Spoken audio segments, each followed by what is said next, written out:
সালাউদ্দিনকে যেখানে পাওয়া যাবে তাকে ধরে দুই চারটা দিয়ে তারপরে পুলিশের কাছে দেবে। এটা দুর্নীতিবাজ, যারা দুর্নীতিবাজ তাদের কোনো ঠাঁই নাই ক্রিয়াঙ্গনে, এটা হলো পরিষ্কার কথা। সালাউদ্দিনকে আমরা সময় দিচ্ছি, 24 ঘন্টার মধ্যে যদি সে রিজাইন না করে তাহলে ক্রিয়াঙ্গনে সে অবাঞ্ছিত বলে ঘোষণা হবে।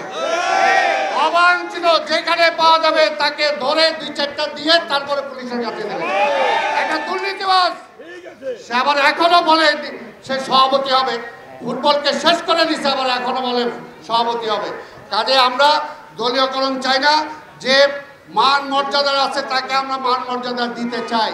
কিন্তু আওয়ামী লীগের আমলে এমপি হয়ে 2 দিনের, সেটা যদি এই আন্দোলনের বিপক্ষে কেউ দাঁড়ায় থাকেন আর তার বিরুদ্ধে যদি মামলা হয় তাহলে এত নাকি কান্নার কোনো দরকার নাই। এই আমিনুল বাংলাদেশ দলের অধিনায়ক ছিল, তাকে যখন হ্যান্ডকাপ লাগায় এই যখন ঢাকার কোর্টে যখন হাজির করা হয়েছিল, কয়জনে নাকি কান্না কাটছেন? আমরা সবার জন্যই কাঁদতে চাই, সবার জন্যই বলতে চাই, কিন্তু খালি একজনের জন্য করবেন আর অন্যদের জন্য করবেন, এটা কখনো হতে পারে না। কাজেই ক্রিয়াঙ্গনকে যারা কুলুষিত করেছে, যারা দুর্নীতিবাজ, তাদের কোনো ঠাঁই নাই ক্রিয়াঙ্গনে, এটা হলো পরিষ্কার কথা। কেউ তাদেরকে জায়গা দিতে পারবে না। এবং আমি বলে দেই, আমাদের মধ্যেও যাতে কেউ তাদেরকে কোথাও ঠাঁই দেওয়ার চেষ্টা না করে। পরিষ্কার, কোনো ঠাঁই নাই, একদম পরিষ্কার। আমরা স্পোর্টস অঙ্গনকে আমরা চাই পরিষ্কার করতে। আরে ভাই, এই ফুটবলের জন্মই দিচ্ছি আমরা, এই আধুনিক স্টেডিয়াম তৈরি করছি আমরা। আজকে কোথায় সেই অবস্থা? ঢাকা স্টেডিয়াম বর্তমানে আর আমাদের সময় জায়গা দেওয়া যেত না।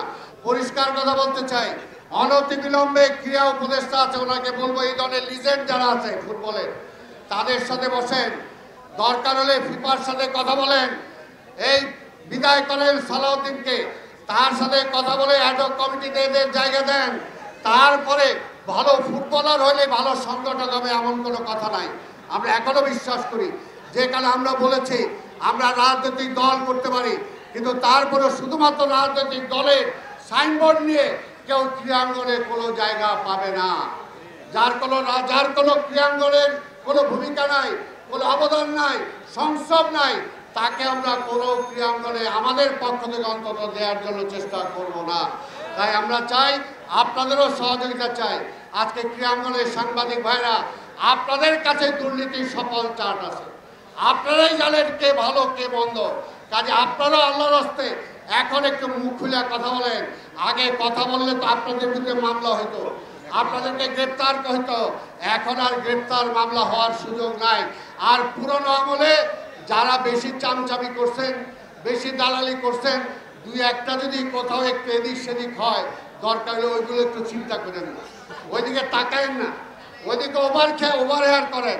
ওই রকম স্লোগান হবে, সালাউদ্দিনের বিরুদ্ধে স্লোগান হবে না, মুর্শিদের বিরুদ্ধে স্লোগান হবে না, তাহলে আপত্তি করার কি আছে? আরও ক্রিকেট অঙ্গনেও লিজেন্ড হতে পারে, কিন্তু কোনো দুর্নীতিবাজ, কোনো ওই আন্দোলনের সাথে যারা সম্পৃক্ত ছিল না, শুধুমাত্র আওয়ামী লীগের টিকিট নিয়ে যারা মন্ত্রী এমপি হওয়ার খায়েশ করেছিলেন, তাদের বিরুদ্ধে যদি স্লোগান হয়, এটা নিয়ে অন্য কোনো চিন্তা করার কোনো কারণ নাই।